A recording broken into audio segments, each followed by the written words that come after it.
So, what does it take to really succeed, whether you're an employee, intrapreneur, or entrepreneur? Sometimes we think it's the really big things, but sometimes it's just simple things. Remember Maya Angelou said, success is liking yourself, liking what you do, and liking how you do it. We've come up with 12 easy, simple wins for any employee, intrapreneur, or entrepreneur to succeed. While there's many factors that contribute to a professional or leader's success, some people tend to focus on the big things and forget the easy, low-hanging fruit that you can achieve no matter what your level or role is, and that will enhance your professional profile and brand. So whether you're an employee or an employee that is trying to establish themselves as an intrapreneur, or you're an entrepreneur, each of these 12 items is critical to having a solid foundation for a respected personal brand and sustainable career.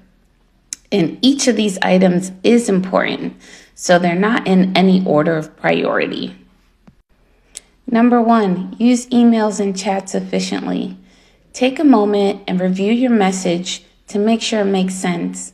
So many people get caught up in the energy of rushing, and it leads to unnecessary back and forth or can lead to serious miscommunication. This can easily be saved by taking a breath before you press send and review your message once over. Also, talk in person or over the phone to save time on back and forth and to ensure clear communication. So, use a phone call or talk in person in the hallway to adequately address an issue or topic. Of course, if it's something sensitive, you would discuss it in an office. Then use email to summarize the conversation. It's still important to document the conversation because with all organizations, paper trails are vital for audit purposes and for business continuity purposes. And capturing the discussion through email makes it easy for reference purposes. And then it also helps everyone because you don't have to rely on the memory of one person or always have to go to one person because now everyone has the documentation summarizing what happened and why, or what decision was made and why, and who was involved. And also, for number 1, regarding using emails and chats efficiently, use the same email chain. Respond within the same email conversation when you're working on an ongoing matter because it makes it easier for everyone on the team to stay organized and go to one email chain to search and look for notes or updates instead of searching their email inbox for multiple emails. It particularly makes life easier for whoever is managing the project. They will love you. Number 2 on the list, be conservative with time estimates. Often people overpromise, even though they know they have too much on their plate, or they may have a personal obligation that they're not supposed to miss, but they're over here making promises. It's best to be conservative and honest about what you can actually do. For those who are junior, they may be afraid of disappointing their superiors, but it's better to be honest than that superior relying on you to deliver on time, then you're late, and then their schedule and other projects are negatively impacted. So it's better to deal with any displeasure around time than displeasure later on around the lateness or rushed quality. Number 3 on our list, check your work.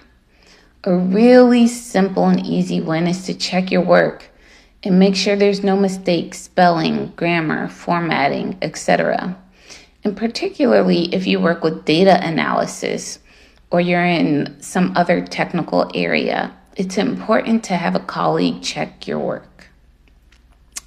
Number 4 on our list, own your mistakes and continue to grow. Sometimes people are so afraid of making a mistake that it keeps them playing small, and they do not try or do stretch assignments that will allow them to grow. Being afraid to make a mistake will only keep you stagnant. Rather, be willing or know that you will make mistakes And make sure you have resources to help you, like a mentor, colleagues, a work buddy, etc. And these are resources who can check your work before it goes to the recipient. And when you make a mistake, learn from it and resolve it and move on. Sometimes people experience a form of mental or emotional paralysis and they're not able to move on. This does not help anyone. Learning from your mistake makes you better and will allow you to either 1, make sure someone else does not make the same mistake, or 2, help someone recover from that same mistake. If you're too afraid to make mistakes and focused on inappropriate definitions of perfection, then you will likely experience burnout, stress, or unnecessary challenges.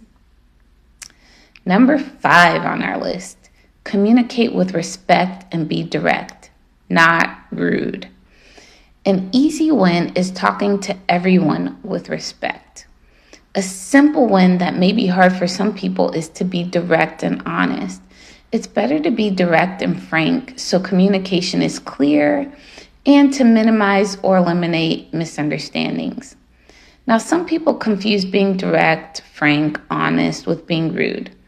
There is a difference, and if you don't know the difference, then you can learn by observing someone who is great at being kind and direct and clear and confident when they communicate, and then practice so then you can develop your own style and voice. Number 6, be willing to say, I don't know, or I'm not familiar, and then go learn from someone or a resource. Some people think this is taboo or it makes you look stupid. It's not true. One thing about being successful is at some point you cannot let other people's opinions or judgments stand in the way of you growing. By being able to say, I don't know, can you tell me? Or I'm not familiar, I will research it further so we can have an educated conversation and then proceed to educate yourself through someone or a resource on the topic. Then this opens the door for an honest intellectual conversation that can turn into a truly fruitful discussion. 7, be willing to learn and actively continue to learn and enhance your skills. The world continues to evolve and make new discoveries that impacts every aspect of society. So continue to learn and evolve your skill set and knowledge. Number 8, curate your own business intelligence news updates specific to your industry, career, interest, and skills. Subscribe to a few news organizations or thought leaders in your industry to stay up to date on information. Make the list specific to your current responsibilities and to your future aspirations and your unique skills. This will allow you to continue to stay up to date on updates that could impact your work or clients and allows you to be proactive. Number 9, resolve recurring issues. Master your recurring task. Observe what are common issues or challenges and figure out a way to do something about it. It does not serve you to stay a victim to what or who is not working for you. Brainstorm with a colleague or a mentor on solutions. If you have recurring tasks that do not fall within your scope of duties and you don't like it or you struggle with it, then take time to see how to make the task enjoyable or how to do it more efficiently so it does not take up so much of your time. Then you will no longer have to deal with the same pain points every day, week, month. So face it and conquer it once and for all. Number 10, use or cultivate common sense. Whatever you're working on, take a moment and put yourself in the shoes of the recipient of your work.